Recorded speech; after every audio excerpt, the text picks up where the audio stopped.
में एक पुराना ढाबा था, लेकिन साफ सुथरा था। सुबह का वक्त था। कुछ ग्राहक बैठे चाय पराठे खा रहे थे। बलवंत गल्ले पर बैठा था। शांति रसोई में सब्जी काट रही थी। वाह बलवंत, क्या हाथ है तेरे। जो स्वाद इस चाय और पराठे में है वो शहर के बड़े बड़े होटलों में कहाँ। सब आप लोगों का आशीर्वाद है ठाकुर साहब। ये हाथ नहीं, ये इस चूल्हे की विरासत है। दादाजी से पिताजी को, पिताजी से हमको मिली। और मालिक, विरासत के साथ साथ आपकी मेहनत भी है। सुबह 4 बजे से जो आप दाल चढ़ाते हो ना, उसकी खुशबू से ही पूरा गांव जागता है। तभी एक नौजवान रोहन कंधे पर बैग लटकाए ढाबे में दाखिल होता है। उसे देखकर सब चुप हो जाते हैं। माँ, बापूजी। आ गया मेरा बेटा। कैसा है? कितना दुबला हो गया है शहर में। आ गया, कोर्स पूरा हो गया तेरा। हाँ बापूजी, सब पूरा हो गया। फर्स्ट क्लास में पास हुआ हूँ। होना ही था, मेरा बेटा है। चल हाथ मुंह धो ले। चंदू, जा भैया के लिए स्पेशल मक्खन मार के पराठा ला। नहीं बापूजी, पराठा नहीं, बस एक ब्लैक कॉफी बना दो, बिना चीनी के। बलवंत, चंदू और ठाकुर साहब एक दूसरे को हैरानी से देखते हैं। ब्लैक कॉफी, वो क्या होती है मालिक? अरे वो शहर की कड़वी चाय। जा तू दूध वाली चाय ही बना। ये सब नखरे शहर में छोड़ कर आया कर। कोई बात नहीं, मैं खुद बना लूंगा। रोहन किचन की तरफ बढ़ता है। बलवंत उसे घूरता रहता है। ढाबा बंद हो चुका था। बलवंत, शांति और रोहन रात का खाना खा रहे थे। रोटी और ले ले बेटा। नहीं माँ, पेट भर गया। 2 रोटी में पेट भर गया? शहर जाकर तेरी खुराक भी चिड़िया जैसी हो गई है। ढाबा कैसे संभालेगा तू? बापूजी, मुझे आपसे इसी बारे में बात करनी थी। हाँ हाँ बोल, कल से ही गल्ले पर बैठ, सीख ले सब। अब ये सब तेरा ही है। भोला ढाबा को अब तू रोहन ढाबा बना दे। बापूजी, मैं ये ढाबा नहीं संभालना चाहता। सन्नाटा छा जाता है। बलवंत के हाथ से रोटी का टुकड़ा गिर जाता है। ये क्या कह रहा है रोहन? माँ, मैंने होटल मैनेजमेंट की पढ़ाई ये ढाबा चलाने के लिए नहीं की। यहाँ क्या है, वही दाल रोटी, वही पुराने टेबल। दुनिया बहुत आगे निकल गई है। तो क्या करेगा तू? शहर में जाकर किसी साहब की जी हुजूरी करेगा? प्लेटें उठाएगा? नहीं, मैं शहर में अपना खुद का कैफे खोलूंगा। मैंने बैंक से लोन की बात भी कर ली है। मॉडर्न कैफे, जहाँ pasta, burger, sandwich. Pasta, burger? हमारे खानदान में 3 पीढ़ियों से लोगों का पेट भरा है, और तू ये फिरंगी खाना बेचेगा? हाँ बापूजी, उसे फिरंगी खाना नहीं, कॉन्टिनेंटल फूड कहते हैं। उसमें ज्यादा मार्जिन है। ये ढाबा ये बस गुजारा कर रहा है, इसमें कोई ग्रोथ नहीं है। ग्रोथ, मार्जिन, ये सब सीखा है तूने?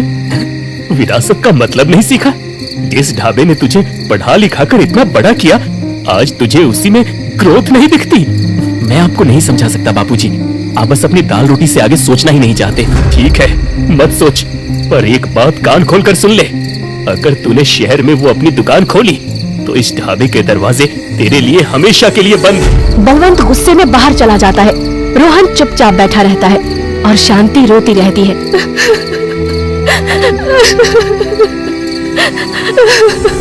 माहौल में तनाव था। बलवंत चुपचाप गल्ले पर बैठा था।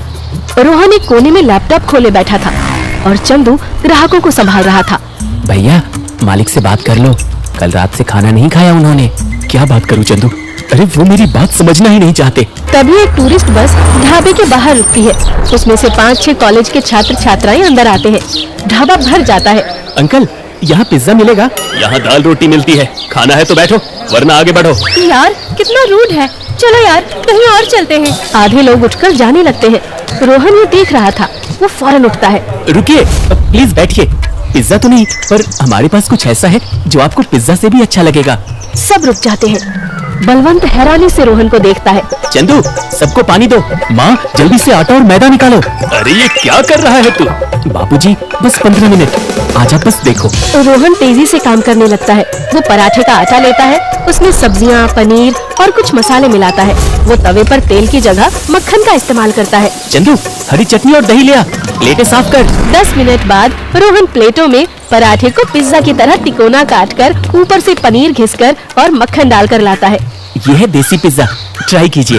ओह माय गॉड, ये तो कमाल है। सारे स्टूडेंट्स टूट पड़ते हैं। ये तो किसी पिज्जा से लाख गुना बेहतर है। भैया 4 और लाना। बलवंत दूर खड़ा ये सब देख रहा था। उसकी आंखों में गुस्सा नहीं, हैरानी थी। आधे घंटे में सारे स्टूडेंट्स खा पीकर रोहन की तारीफ करते हुए पैसे देते हैं और चले जाते हैं। गल्ले पर नोटों का ढेर लग जाता है। मालिक, आज आज तो 1 घंटे में पूरे दिन की कमाई हो गई। रोहन भैया मान गए आपको। रोहन अपने बाबूजी की तरफ देखता है, जो अभी भी चुप थे। ढाबा बंद था। शांति और रोहन हिसाब मिला रहे थे। बलवंत चुपचाप बैठा था। रोहन, आज तो तूने कमाल कर दिया। वही पराठा, बस अंदाज नया। देखा माँ, यही मैं बाबूजी को समझाना चाहता हूँ। चीज वही रहे, बस उसे परोसने का तरीका बदलना होगा। बाबूजी, हमें अपने ढाबे को बदलना होगा। क्या बदलना होगा? ये लकड़ी की बेंच हटाकर सोफे लगाने होंगे, दीवारों पर नया पेंट, किचन में थोड़ी सफाई और एक कार्ड मशीन लगानी होगी। सफाई? मतलब हम गंदा खाना खिलाते हैं? और ये लकड़ी के बेंच मेरे दादाजी ने बनवाए थे। इन पर बैठकर तेरे दादाजी ने खाना खाया है और तू इन्हें उखाड़ फेंकना चाहता है? बापूजी, आप बात को कहाँ ले जा रहे हैं? तू ले जा रहा है। तुझे मेरी दाल रोटी, मेरी बेंच, मेरी विरासत सब पुराने लगते हैं। इस सब में ग्रोथ नहीं दिखती। हाँ, नहीं दिखती, क्योंकि आप वक्त के साथ बदलना ही नहीं चाहते। आप बस इस ढाबे से चिपके रहना चाहते हैं, भले ही ये कल को बंद हो जाए। चुप हो जा। शांति और चंदू, जो कोने में खड़े थे, चौंक जाते हैं और गहरा सन्नाटा पसर जाता है। ये ढाबा बंद होगा? ये ढाबा मेरी जिंदगी है। निकल जा मेरी नजरों से। जा, खोल ले अपना वो पास्ता बर्गर का ठेला। रोहन गाल पकड़े अपने पिता को देखता है। उनकी आंखों में आंसू थे। आप सही कह रहे हैं, मुझे चले ही जाना चाहिए। रोहन अपना लैपटॉप उठाता है और तेजी से बाहर निकल जाता है। अजी, सुनते हो? रोहन, रुक जा बेटा। ये क्या किया आपने? अपना ही बेटा है वो। बलवंत मूर्ति बना वही खड़ा रहता है। अगली सुबह ढाबा तो खुला था, पर वीरान था। बलवंत चुपचाप चूल्हे के पास बैठा आग को घूर रहा था। चंदू ग्राहकों को संभाल रहा था, पर उसका मन नहीं लग रहा था। अरे बलवंत, दाल अभी तक नहीं चढ़ी। और वो रोहन कहाँ है? चला गया, वो शहर गया है। क्यों? उसे ये ढाबा, ये सब पुराना लगता है। उसे ग्रोथ चाहिए, तो इसमें गलत क्या है? बलवंत चौंक कर ठाकुर साहब को देखता है। बलवंत, जब तेरे पिताजी ये ढाबा चलाते थे तो वो पत्तलों पर खाना देते थे। तू आया, तूने स्टील की थालियां शुरू की, है ना? हाँ, तो उन्होंने लकड़ी के चूल्हे पर खाना पकाया। तूने गैस का चूल्हा लगवाया। वो भी तो बदलाव था, वो भी तो ग्रोथ थी। तेरे पिताजी ने तुझे रोका। बलवंत चुप हो जाता है।